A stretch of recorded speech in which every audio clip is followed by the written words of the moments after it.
Përshëndetje miq, kemi ardhur në podcastin e radhës. Jam në studio me përgjegjësin e zyrës së katekizmit pranë kryepiskopatës, zotin Miron Çako. Ju falenderoj, zotin Miron. Kënaqësi për mua. Takohemi edhe këtë javë së bashku. Këtë herë do të flasim për një tjetër temë. Do flasim për inteligjencën artificiale, njeriu kundër krijimit të vet. A ka shpirt inteligjenca artificiale? Tema që ju keni zgjedhur është me shumë interes dhe është bashkëkohore. Është një problem që na prek të gjithëve, sepse duam apo s'duam neve, edhe ai që ri në një qytet, një megapol, po dhe ai që ri në një vend të humbur, prap inteligjenca artificiale ka vajtur nëpërmjet teknologjisë, nëpërmjet telefonit, smartphonit e tjera. Pra, ne tashti jemi bashkëultar me inteligjencën artificiale. Dhe më e keqja është se ne po krijojmë një lidhje ndoshta edhe të gabuar, prandaj këtu dhe duhet të flasim. Inteligjenca artificiale nuk ka shpirt. Pavarësisht se ajo kërkon në aparencën e saj të përballet me njeriu, dhe ajo çfarë unë shikoj një problem inteligjencë artificiale sot, është se ajo po merr pamje humanoide. Dhe këtë nuk arrit do ta kuptoj, por patjetër ata që e bëjnë ka një qëllim, sepse ne nuk është era e parë që kemi teknologjinë që vjen në shërbim të njeriut në pamjen e një makine ose diçka tjetër. Por ta vësh teknologjinë në shërbim të njeriut me pamje humanoide, patjetër këtu kërkon konkurrencë me njeriu. Që kjo të shfaqet sa më njerëzore, madje t'ja tekaloj njeriut, dhe kështu që njeriu të humbasi atë vendin e parë që ka në gjithë në këtë krijimin, dhe këtu është rreziku. Dhe unë e shikoj inteligjencën artificiale si një produkt njerëzor për të konkuruar krijuesin. Sepse neve nuk kemi qenie të çfarëdoshme të evolucionit utopik, siç thoshte Darwini, që kemi ardhur nga një zhvillim njëqelizor të majmunit e njeriu.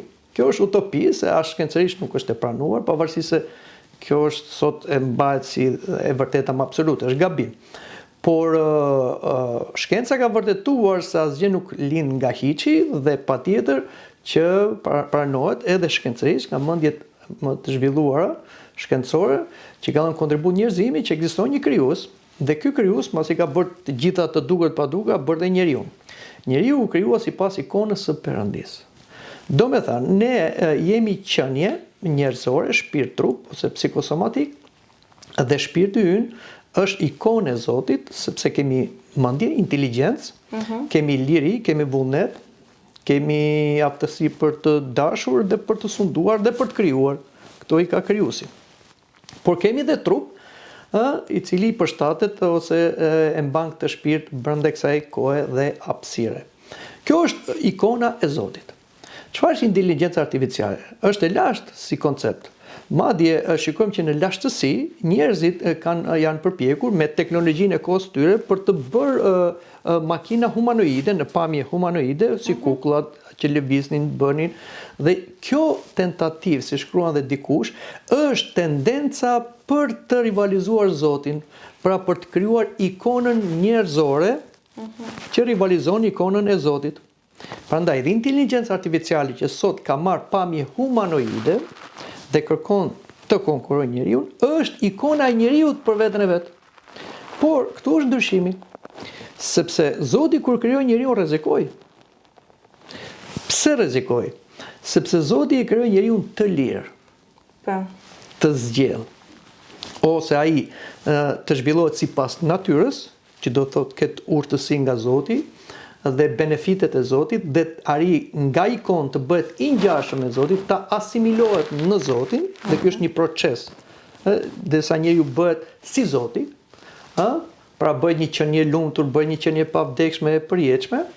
Kjo ishte destinacioni për çdo qenie njerëzore, dhe duke qenë i lirë njeriu, kishte liri të zgjedhej të eci sipas natyrës ose kundra natyrës. Fatkeqësisht njeriu zgjodhi kundra natyrës, sepse u rebelua në kopshin e Edenit dhe, si them, dëgjoi një angjëll të rënë dhe u mbush me egocentrizëm dhe filloi gjithë katastrofa ose tragjedia e racës njerëzore. Dhe këtu tani në egocentrizmin e vet, njeriu kërkon pra të krijojë thash imazhin e vetes vet, një zot në miniatur, por që del jashtë parametrave që krijoi Zoti, sepse kur njeriu i krijuar nga Zoti, si një qenie kurore krijimit, që përveç se ishte i krijuar i përsosur, ju dha edhe ndërgjegja që është kontrollues brenda nesh. Ju dha edhe ligji që mos ha këtë, po bëj këtë. Njeriu prap, domethënë, degradoi, u rebelua. Çfarë mund ndodhi me atë që ne krijojmë prej nesh? Me këtë inteligjencë artificiale që mund dalë jashtë konturave të saj dhe do bëhet një bumerang për vetë njeriu, siç e kemi shikuar edhe te filmat fantastikë shkencor, ku kjo inteligjencë artificiale me pamje humanoide ka dalë kundër njerëzimit, siç kemi te lufta e yjeve e tjera, të cilat prandaj unë gjithmonë i shikoj skenaristët, regjisorët e filmave, i shikoj si profetët e të ardhmes. Sepse këto në fillim projektohen si ide dhe pastaj sot janë materializuar. A është inteligjenca artificiale një Babel modern, një përpjekje e njeriut për të krijuar jetë, ndërgjegje apo fuqi hyjnore? Po, është ajo ju e përfizuat shumë bukur. Çfarë është kulla e Babelit për ata që ndoshta nuk e din? Kulla e Babelit është tentativa e njeriut që bëri mbas përmbytjes së Noës, sepse mbas përmbytjes së Noës shpëtoi vetëm Noe me familjen vet, pastaj kemi të 3 degëzimet e 3 fëmijët e Noës, Semi, Jafeti dhe Kami, dhe këta popujt kishin një gjuhë atëherë, dhe ishin, mendojnë në lindjen e mesme, aty ishte, si them, përqendruar njerëzimi, pastaj u përhapni gjithë botën. Por njerëzimi në atë kohë mendoi të ndërtonte një kull me tulla prej balte dhe të ngjitura me ser, që të ngërim një kull që të shkojmë deri në qiell. Si përkthehet kjo? Do me thënë, njeriu ka gjithmonë në egocentrizmin e tij, si një qenie e rënë, pra i zhvilluar jo sipas natyrës, por kundra natyrës, pra kundra Zotit, që të matet me Zotin. Prandaj dhe Zoti nuk e lejoi të ndërtohet kjo kull dhe zbriti dhe ndryshoi gjuhët që kemi dhe sot, gjuhët dhe popujt, që njeriu mos të bashkohet në të keqen duke pasur një gjuhë. Prandaj dhe ndarja e gjuhëve është ekonomia e Zotit që mos bashkohemi në të keqe. Sot po vim në një gjuhë globale, në një formë globale. Kjo gjuhë globale, kjo kulturë globale, kjo mundësi globale, tashti po përqendrohet për të krijuar dhe këtë inteligjencë artificiale që mund ta quajmë ikona e njeriut për të matur me Zotin si krijues i vetë njeriut. Pra, që ne jemi Zot nga vetvetja. Ti krijove, po krijojmë edhe ne veten tonë. Ky është problemi. Prandaj vërtet është një kull Babeli. Kulla Babeli gjithmonë përkthehet si sistemi politik, ekonomik, fetar që ngrihet kundër Zotit.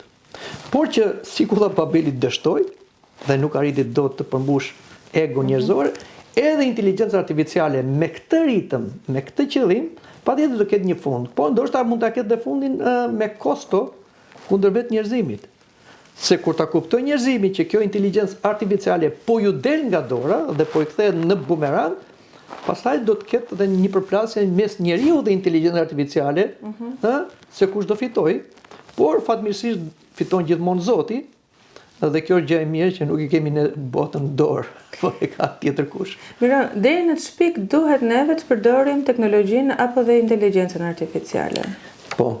Tashti duhet ta shikojmë në sensi kritik, që do të thotë jo duhet ta përjashtojmë, ta anatemizojmë si diçka e mallkuar, siç ka bërë Inkuizicioni për shembull. Ishin disa gabime që bërin disa grupe fetare jo ortodokse në atë kohë, që zhvillimi shkencor që ishte i vërtet, ta shikonin si një rrezik për kishën, sepse kisha në atë kohë në disa vende, sidomos në Perëndim, kishte kontrollin e gjithçkaje. Po këtu është gabimi, sepse shkenca dhe feja nuk mund të kundërshtojnë njëra tjetrën. Të dy janë nga Perëndia.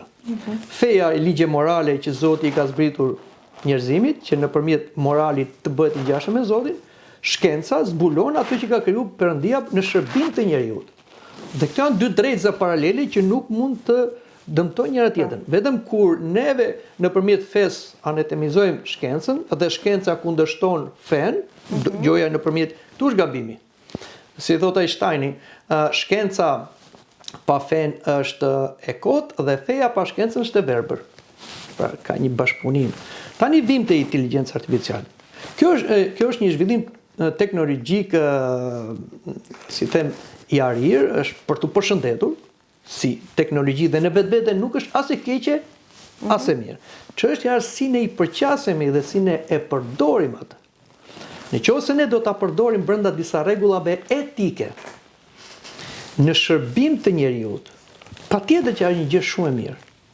Dhe të gjithë neve e përdor. Unë e përdor inteligjencën artificiale, që po flas. Por e përdor derisa aty që mos më kontrolloj ajo, po ta kontrolloj unë. Mos jem i varur nga inteligjenca artificiale, por ajo të më shërbej mua. Por kur unë pastaj e mbas kontrollin e vetes dhe mua më kontrollon inteligjenca artificiale, siç sot po bëhen eksperimente që njeriu për tu barazuar me inteligjencën artificiale, do të bëhet një gjysmë makinë. Siç kemi sot zhvillimin e teknologjisë të implementojmë te njeriu edhe qipe, që janë radiomarse për ndikuar në sistemin nervor e tjera. Po deri ku do arrim ne? Atëherë do bëhemi njerëz makinë, kimera biologjike, atëherë s'kemi njeri, do ndryshoj vetë forma njerëzore, ikona e Perëndis. Atëherë mund të krijojmë mostra. Këtu është problemi. Pra deri kur? Prandaj sot bota po ngret një shqetësim. Edhe kisha po ashtu. Po ngret një shqetësim për të vënë në gardet etike. Dhe sot nëse ne do ta vazhdojmë me këtë ritëm galopant të inteligjencës artificiale, ku fatkeqësisht zhvillohet përpara ligjeve, pra zhvillohet ai shumë shpejt dhe akoma nuk ka ligje, atëherë ne do ndryshojmë edhe të drejtat e njeriu. Sepse në Konventin e Drejtave të njeriu quhet një qenie pa përshtatshme dhe duhet parandalosh çdo gjë që trajton atë si send. Pra nëse ne konkurrojmë me inteligjencën artificiale, do quhemi send pasaj. Objekt, jo subjekt. Dhe ti përshtatemi asaj, do të bëhemi si ajo. Dhe këtu do filloj problemi shumë i madh. Prandaj duhet ta përdorim brenda etikës.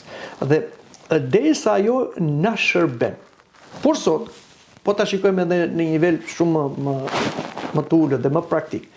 Po ngrit një problem serioz sepse sot, sidomos dhe brezi i ri, duke filluar që nga fëmijët, adoleshentë, rinia, po e përdor keq inteligjencën artificiale. Pse Mira? Pse? Sepse e para një herë po i gjen gjërat gati. Duke i gjetur gjërat gati, këto janë lehtësira, por nëse ne nuk e vëmë trurin në punë, truri si trupi, nëse një trup nuk ka zhvillim normal ose nuk ka aktivitet sportiv, trupi atrofizohet. Dhe sot shoqëria po vuan nga trupat të atrofizuar për shkak të jetës sëndetare që bën. Por dhe truri ynë po bën një jetë sëndetare, do me thënë që nuk aktivizohet dhe po bie niveli i të menduarit, i arsyetuarit tek ky brez. Prandaj në shumë shkolla po hiqen telefonat ose teknologjia, po hiqet sepse po shikojnë që po bie niveli mendor. Pra nuk vjet mendja në punë. Një problem i madh. Te shikojmë në shtëpinë tonë. Mendimi kritik, po. 2, njerëzit po bëhen asocial.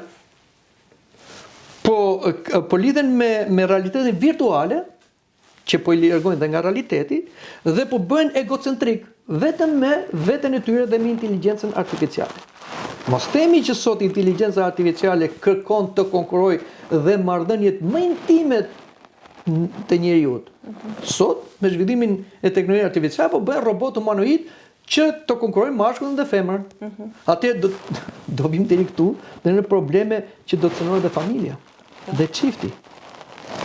Pra, këto janë probleme që sot bota po fillon po shqetësohet dhe po përkupohet, edhe kisha po ashtu, se si ne duhet i përballojmë këtu. Pra duhet vëmë ato gardet etike që të mos na kontrollojë inteligjenca artificiale. Edhe një rrezik tjetër, që e thon shkencëtarët, nuk e themi ne për shembull si fanatik ose diçka tjetër, si inkuzitor që mund ta thonë, që këta janë fetar inkuzitorë, shikojnë shkencën si Google. Jo. Por, po ta shikosh, edhe shkenca sot thotë që algoritmet e inteligjencës artificiale mund dalin jashtë kontrollit.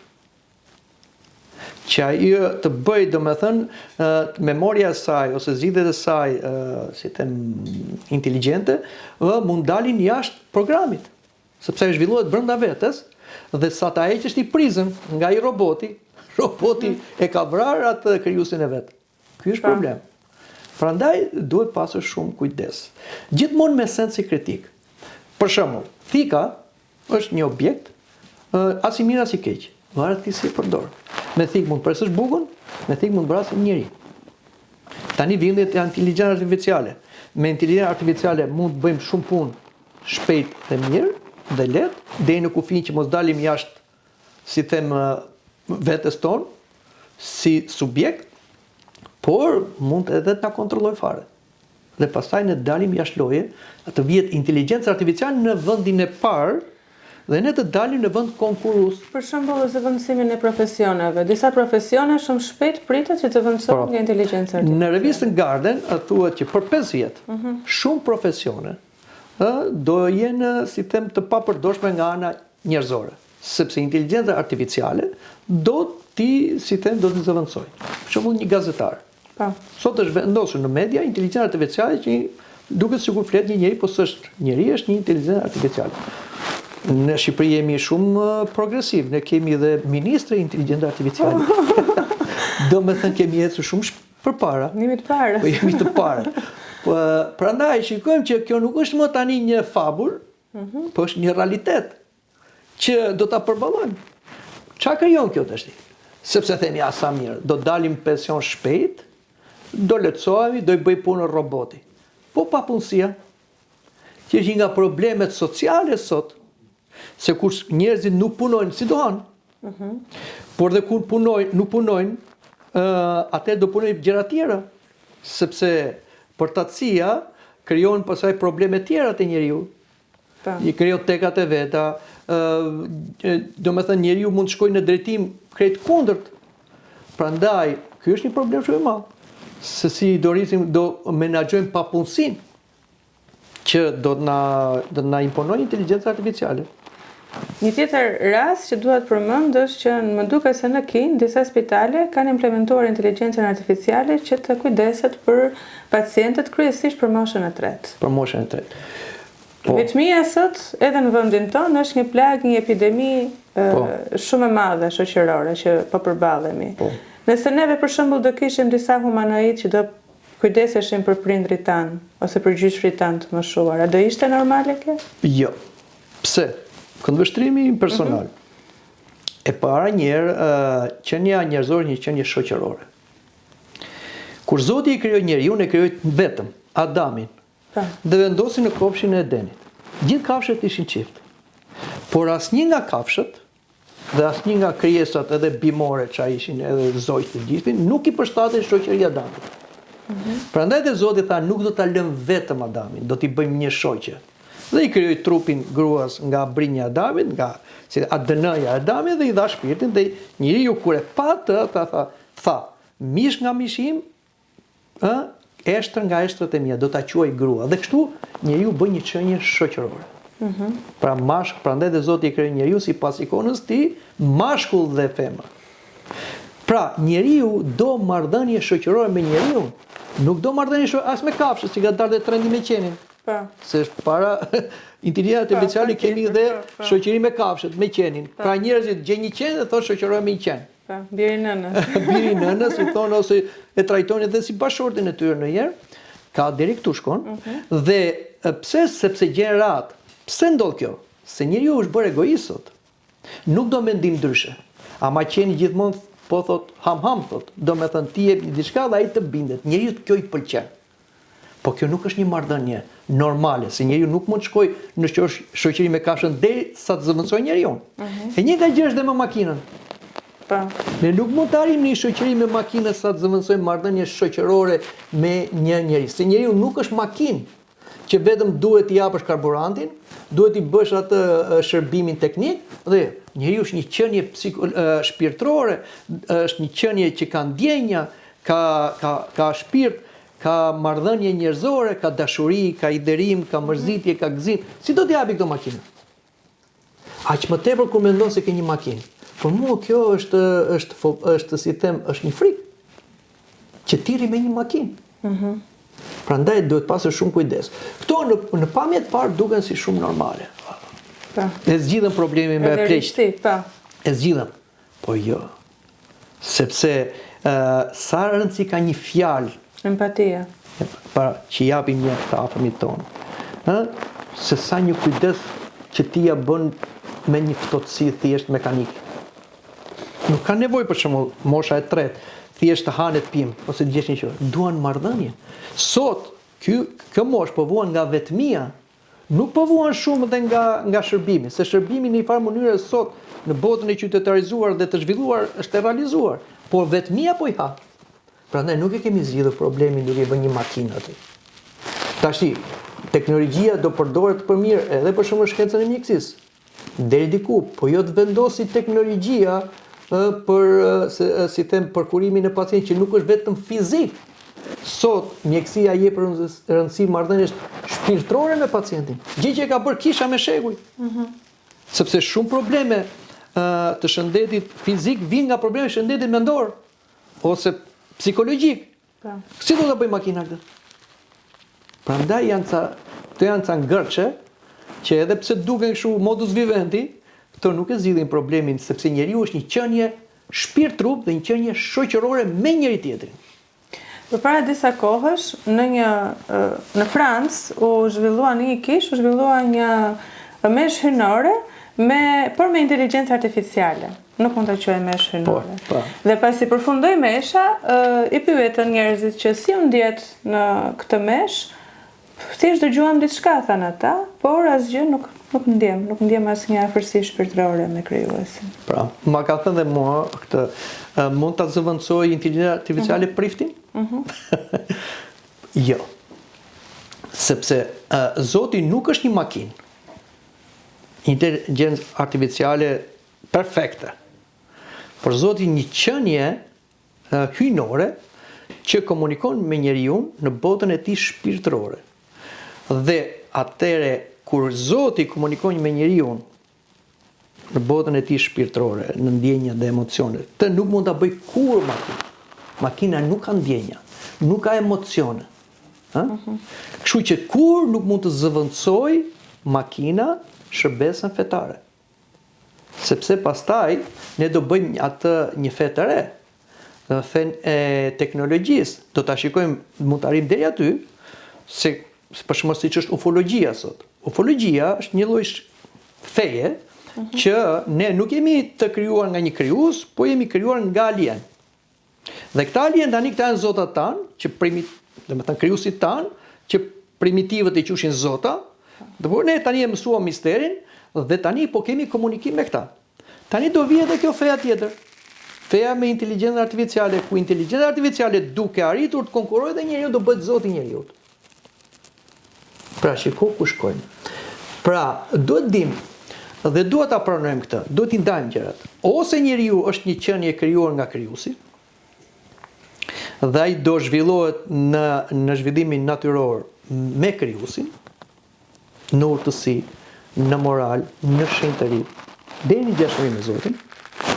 Dhe këtu kemi naturalitet, ose do pranojmë, që kjo është një utopi, që njeriu është një qenie e rastësishme, evolucionit, që nga një qelizor, nga majmuni shkoj njeri, nga njeri do shkoj dhe makinë. Po këtu do humbi njeriu, po. Pra kjo kthehet në të keqen e vetë njerëzimit. Nëse do kishim mundësi të bënim një krahasim, për shembull, brezi i mëparshëm pa inteligjencë artificiale dhe brezi sot me teknologji shumë të avancuar dhe me inteligjencë artificiale që po na prek për ditë. Çfarë kemi humbur, Miron? Ne kemi humbur ose edhe çfarë kemi fituar që mos ne mund kemi fitojmë nga kjo, nga e fundit. Kemi fituar disa lehtësira, por kemi humbur naturalitetin, shoqërinë, empatinë, njerëzillikun. Dhe kemi humbur jetën natyrale. Dhe për mua, ja vlen të sakrifikojmë të dytën përpara këtë parës, naturalitetit. Sot njerëzit, edhe pse jetojnë për shembull në një luks të tepruar, në një teknologji që i bën të gjitha të mundshme me susta, madje edhe me zë, nuk janë të lumtur. Më të lumtur janë, dhe pse shkojnë njerëzit kur janë në natyrë, kur bisedojnë me njëri tjetrin, kur japin e marrin nga njëri tjetri, atëherë ndjehen normal. Por këtu tani njerëzit kanë hyrë në një ulli tash që s'dalin dot më. Prandaj, zhvillimi i teknologjisë duhet përshëndetur derisa ai nuk canon natyralitetin e marrëdhënies njerëzore. Mirë, Meron, unë të falenderoj. Mesazhet që na dhe sot ishin shumë të thella dhe do takohemi sërish javën tjetër, do flasim për një temë që e kemi menduar. Me kënaqësi. Është shumë interesante. Faleminderit që na ndoqët, do shikojmë sërish javën e ardhshme me Miron Çakon në studio.